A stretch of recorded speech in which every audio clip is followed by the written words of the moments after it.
Madame la Présidente, Monsieur le Ministre, Madame la rapporteure, Madame la Présidente de la Commission, mes chers collègues. Le 14 décembre dernier, l'intensité du cyclone Chido s'est avérée exceptionnelle. Les cases détruites, les bâtiments éventrés, les forêts dévastées en témoignent encore à ce jour, tandis que la débrouille pour survivre caractérise désormais le quotidien de nos compatriotes mahorais. Mayotte est sortie de l'oubli dramatiquement. Mayotte est entrée dans l'urgence courageusement. 2 mois après Chido, le projet de loi d'urgence pour Mayotte entre aujourd'hui dans sa phase finale. Le groupe GDR votera majoritairement cette dernière version du texte car les Mahorais ne peuvent plus attendre et ne doivent pas attendre. Nous le voterons car tout est frappé du sceau de l'urgence à Mayotte. Les besoins sont à la fois vitaux et gigantesques. Les menaces de nouvelles catastrophes naturelles sont réelles. La confiance dans l'action publique demande à être restaurée au plus vite. La spirale du sous-développement à l'œuvre doit être stoppée. Face à cela, les termes de l'alternative qui s'offre à la République française sont connus. Continuer à appliquer des méthodes désormais largement dénoncées consistant à apporter, lorsqu'une crise éclate, des aides ponctuelles, puis à se désintéresser de ce territoire éloigné en attendant la crise suivante. Ou alors faire preuve de plus d'ambition et mettre en œuvre enfin un véritable projet de développement. Mais pour cela, l'État ne peut pas faire l'économie d'un alignement de Mayotte sur les standards nationaux, qu'ils soient administratifs, réglementaires ou sociaux.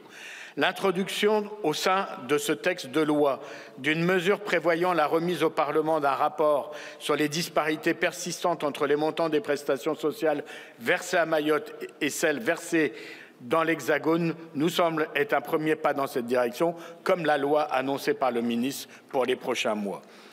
Plus largement, le projet de loi d'urgence s'articule autour de 3 grands axes. Celui d'abord de la coordination dans la reconstruction des écoles, des bâtiments publics et plus largement de Mayotte.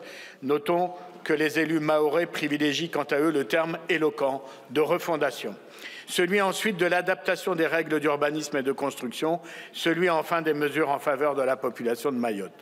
L'expérience s'agissant des pays dits d'outre-mer incite à préciser que ces mesures d'urgence auront à s'appliquer sur un territoire avec son histoire, ses réalités sociales et linguistiques, sa géographie, ses talents, ses potentialités dont il est impératif de tenir compte sous peine d'échec programmé.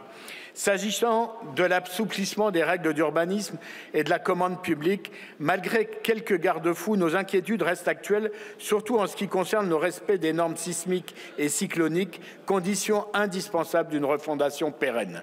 Par ailleurs, nous restons insatisfaits de la prise en considération largement insuffisante des pratiques linguistiques locales dans les modalités d'information du public. Les Mahorais ne souhaitent pas et ne doivent pas devenir les spectateurs de la reconstruction de leur pays. S'il est légitime de pouvoir accélérer l'instruction des demandes d'autorisation d'urbanisme, il ne faut pas faire fi d'une réalité, la coexistence de 2 langues, la langue française qui n'est pas nécessairement maîtrisée par l'ensemble de la population de l'île et le shimaoré compris et parlé par la très grande majorité des Mahorais. Nous le répétons, il faut systématiser les affichages dans les 2 langues. Ce texte est donc nécessaire, je le répète, mais encore insuffisant à bien des égards. La question de l'eau n'est toujours pas traitée à la hauteur des besoins et des risques sanitaires. Pourtant, ici, l'urgence avait précédé Chido et beaucoup déplorent que l'accès à l'eau potable et la distribution des bouteilles d'eau connaissent encore trop de ratés. Il est aussi regrettable que le débat sur l'immigration à Mayotte, comme dans d'autres territoires, vienne parasiter la réflexion sur le développement de l'archipel, un développement qui, bien évidemment, doit nécessairement être pensé en lien avec son environnement régional. Après ces quelques remarques, nous répétons que notre groupe votera ce texte d'urgence. Je vous remercie. Merci, Monsieur Peu. La parole est à Monsieur Éric Michaud pour le groupe UDR.